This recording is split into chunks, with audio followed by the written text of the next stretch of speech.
It was our parents' 40th anniversary dinner. The house was packed with family, the smell of roasted chicken filling every room. Everyone was gathered around the long dining room table in our parents' house. Aunts, uncles, cousins. Everyone had a seat. Everyone except me. My brother Derek pointed toward the garage door and said, "That's where the kids are sitting." "Go ahead, Tess." I looked at him confused. I was 29 years old. The actual kids, our young cousins, were already seated at a small table in the corner of the living room. He wasn't joking. There was a folding chair set up in the garage, next to the recycling bins and my dad's old toolbox. I stood there for a moment, waiting for someone to laugh or tell me it was a mistake. No one did. My mom looked uncomfortable but said nothing. My dad was busy carving the turkey. And Derek just stared at me, his arms crossed, like he was daring me to argue. That was the moment I realized something I had been ignoring for years. He didn't just overlook me. He wanted me invisible. My brother had always craved attention. Even when we were kids, he was the one who grabbed the microphone at school plays, even when he wasn't supposed to speak. He hogged every family photo, pushing himself to the front. He made sure everyone knew when he won an award or got a good grade. And as we got older, nothing changed. He just wore a tie now and worked in an office, but the need to be the center of everything stayed the same. At family gatherings, he would talk louder than everyone else. He would interrupt conversations to tell stories about himself. And everyone let him. They smiled and nodded and acted like he was the most interesting person in the room. He called me low profile once, in front of our cousins. He said it like it was a joke, but I knew what he really meant. He meant irrelevant. He meant forgettable. He meant less than him. And I had smiled and let it slide, just like I always did. The truth was, I didn't tell my family much about my job. They never really asked, so I never really shared. They assumed I worked some basic office assistant position, typing emails and scheduling meetings. But that wasn't the truth. Not even close. I was the lead developer on a freight logistics AI platform that was starting to get serious attention in the industry. We had built something that could predict shipping delays, optimize routes in real time, and cut costs by nearly 30%. Investors were starting to call. Big ones. The kind of people who didn't waste time on small ideas. I had been working 60-hour weeks for the last 2 years, building this from the ground up with a small team of engineers. While my family laughed about my little tech job, I was on conference calls with venture capital firms. While Derek bragged about his middle management position, I was fielding offers that could change my entire life. But I kept quiet. I didn't need them to know. Not yet. Derek worked at a company called Fulton Cargo Group. It was a mid-sized freight and logistics company that had been around for about 15 years. He was a manager in their logistics optimization department. It was a decent job, nothing special, but the way he talked about it, you would think he was running Amazon. At every family dinner, he would drop little comments about my team and the strategies I implemented and the numbers I pulled this quarter. Our parents ate it up. They would smile and nod and tell him how proud they were.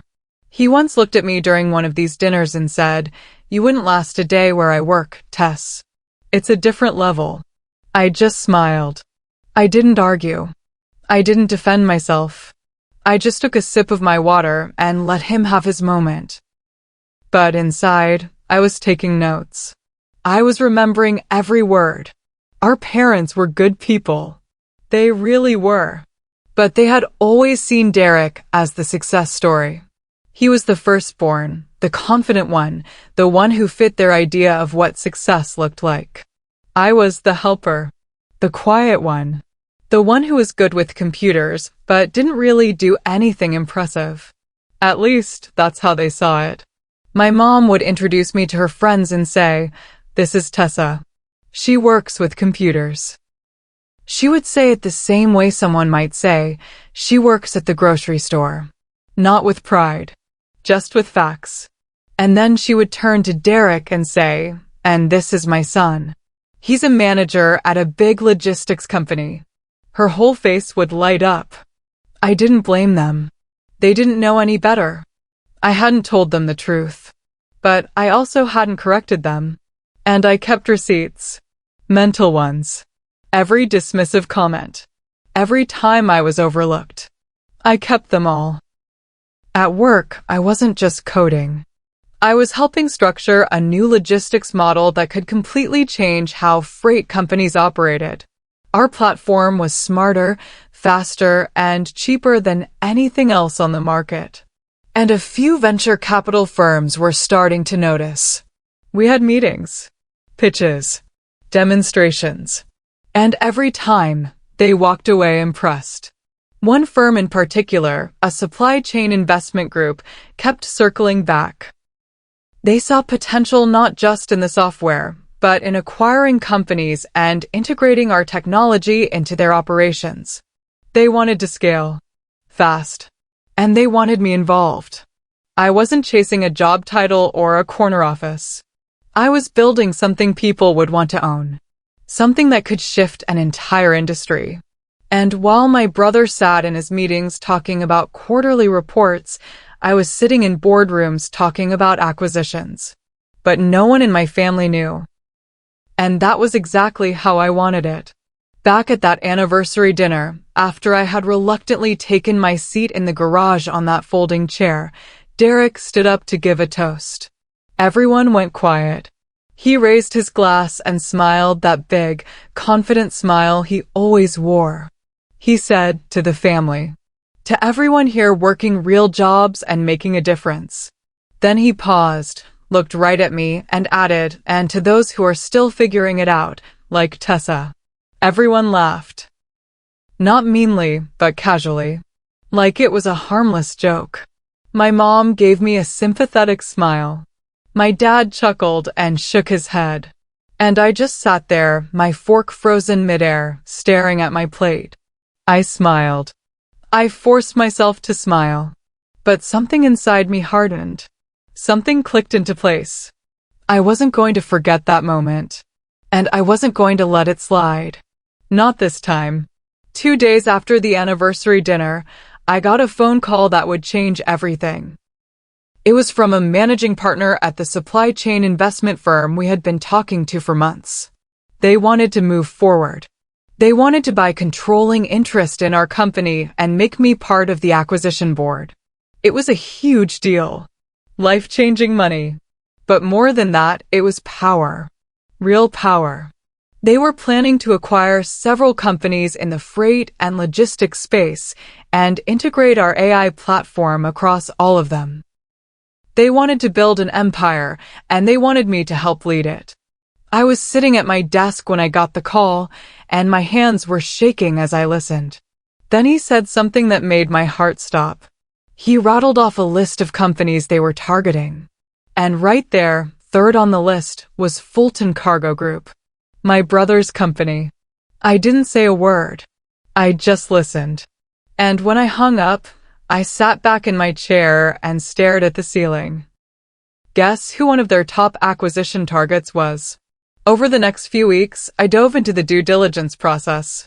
I reviewed every company on the acquisition list, including Fulton Cargo Group. And the more I looked, the clearer it became. Fulton was profitable, sure, but it was stagnant. Their systems were outdated. Their software platform was clunky and slow. They were surviving on old contracts and legacy clients, but they weren't growing. They weren't innovating. They were stuck. And that made them the perfect target.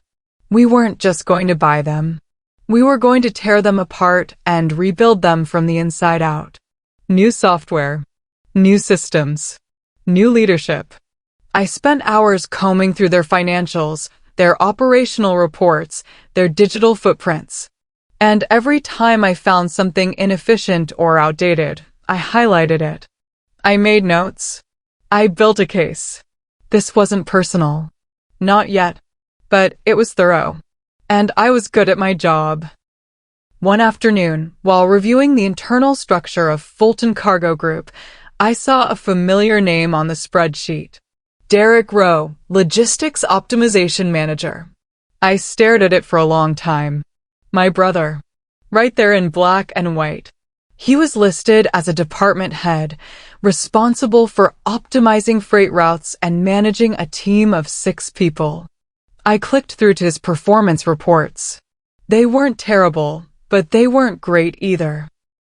His department was underperforming compared to the rest of the company. Efficiency was down. Costs were up. And there were a few red flags about vendor compliance and reporting accuracy. I sat back in my chair and let out a slow breath. Right then, I knew how this was going to end. I didn't plan it. I didn't force it. But I knew. I just had to wait for the vote. I just had to let the process play out. At the next family brunch, Derek was in rare form. He was talking loudly about some big system review happening at work. He said his department was going to be evaluated, but he wasn't worried. He said it was just a formality, something the new ownership was doing to check boxes. He leaned back in his chair, confident as ever, and said, "Honestly, I think they're going to promote me. I've been carrying the department for years." I nodded politely. I offered to pour him more orange juice. I didn't say a word about the acquisition. I didn't mention that I was part of the team conducting that review. I didn't tell him that I had already read his performance reports and flagged his department for deeper evaluation. Silence, I had learned, was strategy. And I was playing the long game. He had no idea I would be the one approving the software replacement that would make half his job obsolete. A few weeks later, our board officially greenlit the acquisition. I sat in a glass conference room overlooking the city, surrounded by lawyers and investors and executives. We signed the documents. We shook hands. And just like that, Fulton Cargo Group became part of our portfolio. It was surreal. I kept my face neutral, professional, but inside, I felt a tremble in my chest. It wasn't nervousness. It wasn't fear. It was readiness. I had worked my entire adult life to get to this moment. To be in a room where decisions were made. Where power was real. And now I was here. And my brother had no idea. None of them did. I walked out of that building and stood on the sidewalk, the city noise buzzing around me. I took a deep breath. And I smiled. This was just the beginning. We kept my name off the public press release. The acquisition was announced, but I was listed internally as a silent partner on the restructuring team. It was intentional. I didn't want attention. I didn't want headlines. I wanted to move quietly, strategically. The fewer people who knew my role, the better. Derek saw the news. He texted the family group chat, frustrated. "Can you believe this? Some investment firm just bought my company. Everything's going to change now." My dad replied with something supportive. My mom sent a heart emoji. I didn't respond. I just watched. Derek still had no clue who owned the company now. He had no idea that the investment firm he was complaining about was the same one I had helped build. And that was exactly how I wanted it. I wasn't ready to reveal myself. Not yet. I wanted him to feel it first. A few weeks after the acquisition closed, an internal memo went out to all Fulton Cargo employees. It was simple and professional. All departments would be reviewed for efficiency and performance. New systems would be evaluated. Redundancies would be eliminated. It was standard post-acquisition language, but to the employees, it was terrifying. People started panicking. Rumors spread. And Derek's department was flagged as one of the lowest performing. I saw the email he sent his team. Someone forwarded it to me, not knowing I was involved. He wrote, "No worries, team. This is just a formality. I've been through this before. Just keep doing what you're doing." He signed it with his usual confidence. But I knew better. I had already seen the numbers.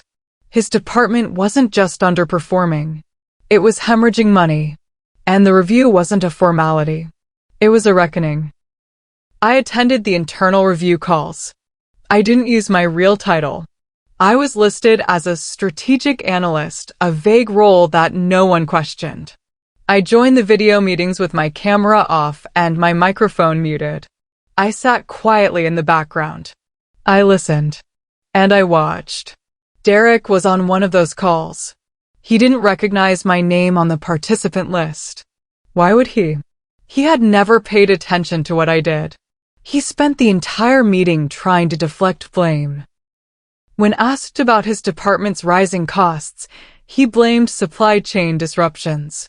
When asked about missed deadlines, he blamed his junior staff. When asked about compliance issues, he said he wasn't aware of them. I watched him lie through his teeth. And I took notes. Detailed notes.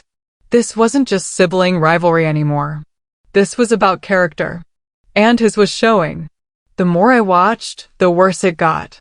Derek wasn't just underperforming. He was actively failing upward. He had spent years taking credit for other people's work, dodging accountability, and throwing his team under the bus whenever things went wrong. And somehow he had gotten away with it. But not anymore. During one review meeting, a junior analyst on his team timidly mentioned that several reports had been altered to look better than they actually were. Derek cut her off immediately. He said she was confused. He said she didn't understand the full picture. But I did. I understood perfectly.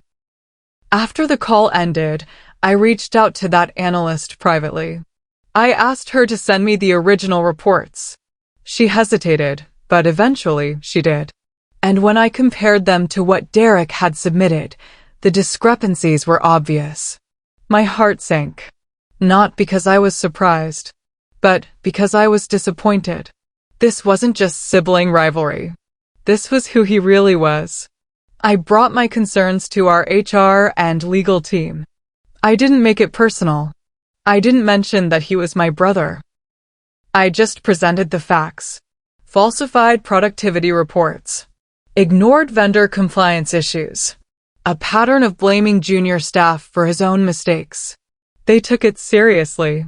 They opened a deeper investigation into his entire division. Auditors were brought in.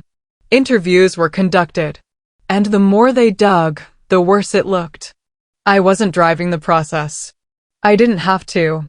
The evidence spoke for itself. But I also didn't stop it. I didn't protect him. I didn't warn him.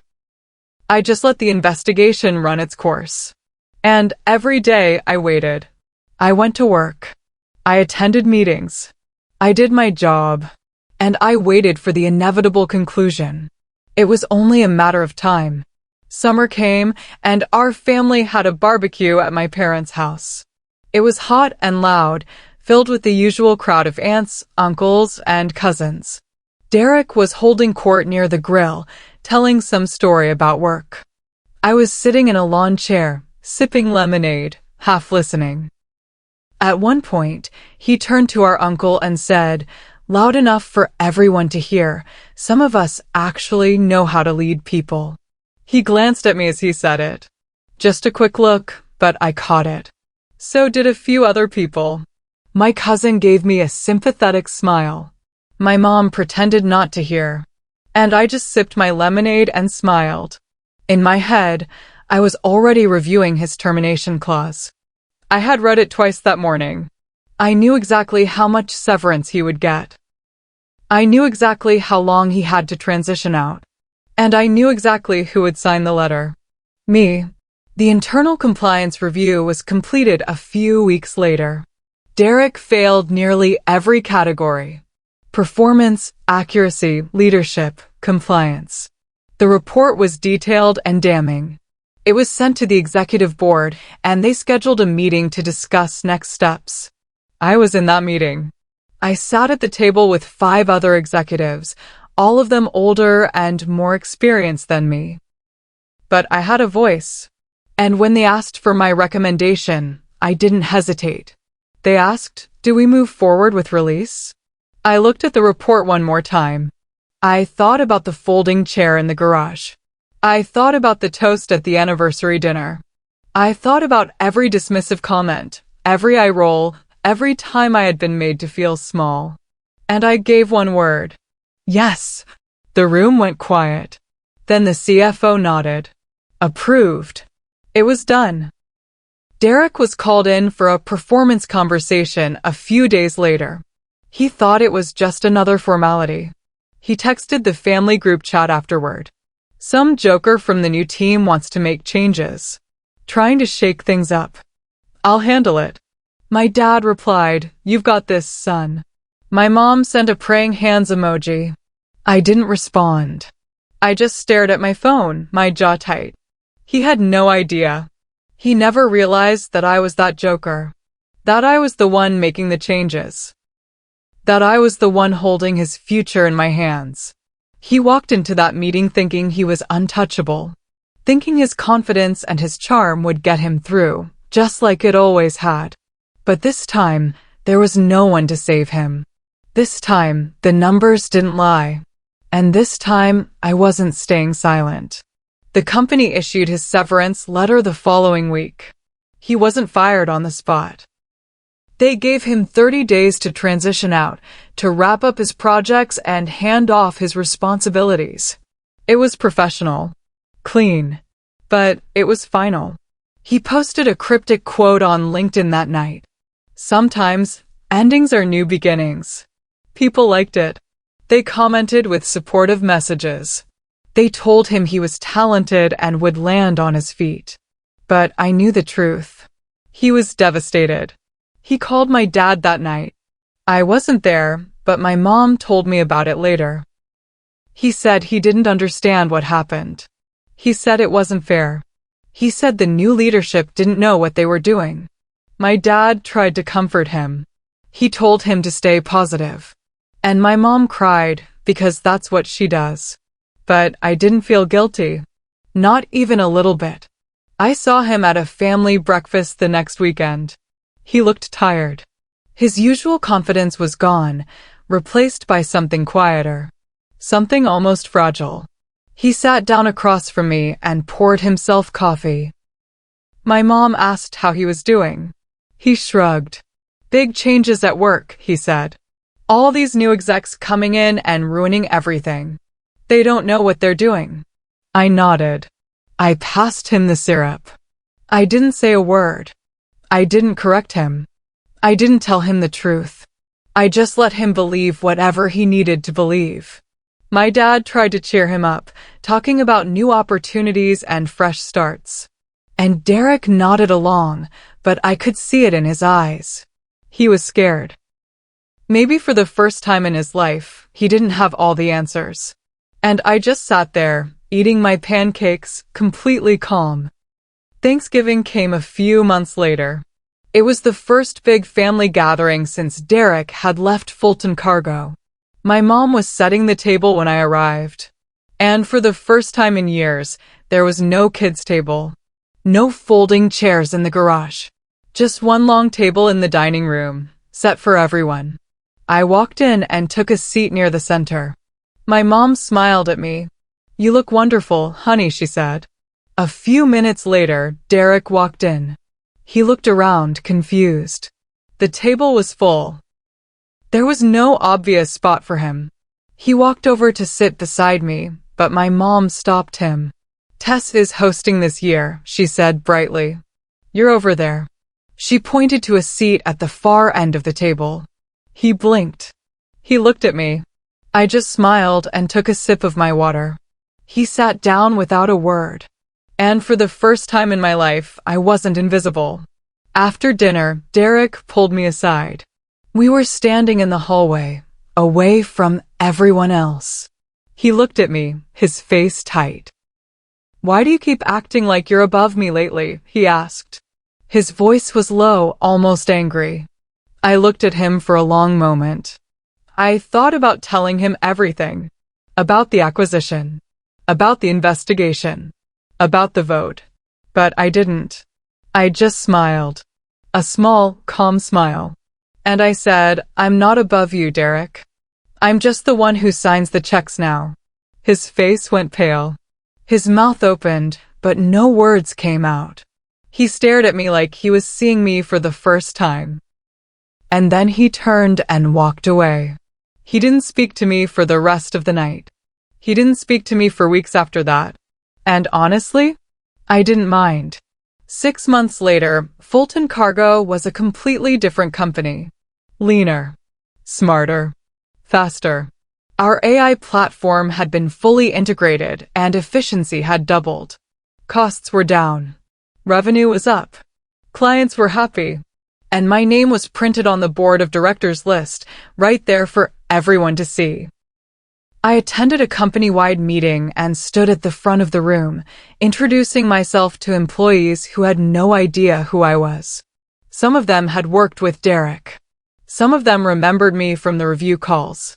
And now I was their boss. Derek? He started a podcast about reinventing yourself after corporate burnout. He posted motivational quotes on social media and talked about resilience and new beginnings. And maybe he believed it. Maybe he really did think he was starting fresh. But I knew the truth. He once told me I'd never understand real business. He was right. I didn't just understand it. I owned it.